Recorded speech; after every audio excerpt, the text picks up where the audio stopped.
Deuteronomy chapter 26. Once you enter the land that God, your God, is giving you as an inheritance and take it over and settle down, you are to take some of all your firstfruits of what you grow in the land that God, your God, is giving you. Put them in a basket and go to the place that God, your God, sets apart for you to worship him.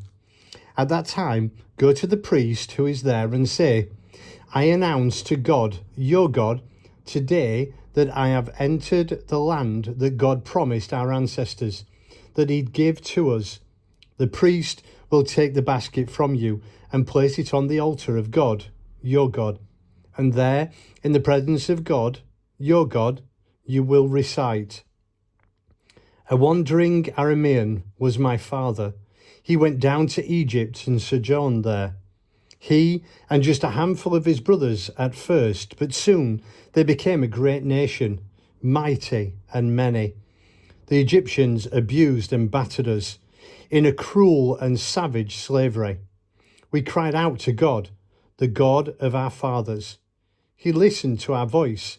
He saw our destitution, our trouble, our cruel plight, and God took us out of Egypt with his strong hand and long arm, terrible and great, with signs and miracle wonders. And he brought us to this place, gave us this land flowing with milk and honey. So here I am. I brought the firstfruits, and what I've grown on this ground you gave me, O God. Then place it in the presence of God, your God. Prostrate yourself in the presence of God, your God, and rejoice. Celebrate all the good things that God, your God, has given you and your family, you and the Levite and the foreigner who lives with you. Every third year, the year of the tithe, give 1/10 of your produce to the Levite, the foreigner, the orphan, and the widow, so that they may eat their fill in your cities. And then, in the presence of God, your God, say this. Excuse me.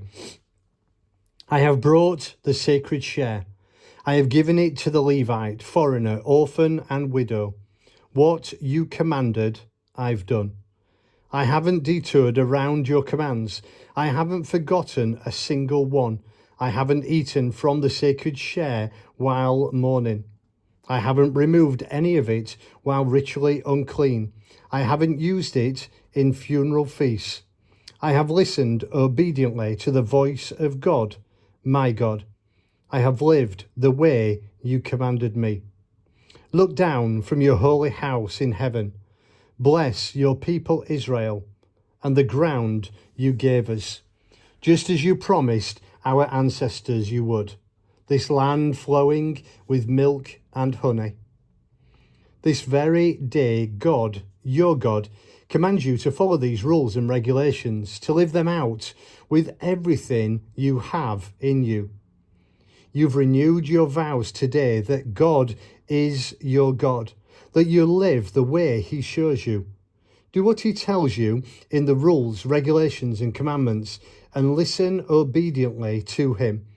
And today God has reaffirmed that you are dearly held treasure, just as he promised. A people entrusted with keeping his commandments. A people set high above all other nations that he's made. High in praise, fame, and honour. You're a people holy to God, your God.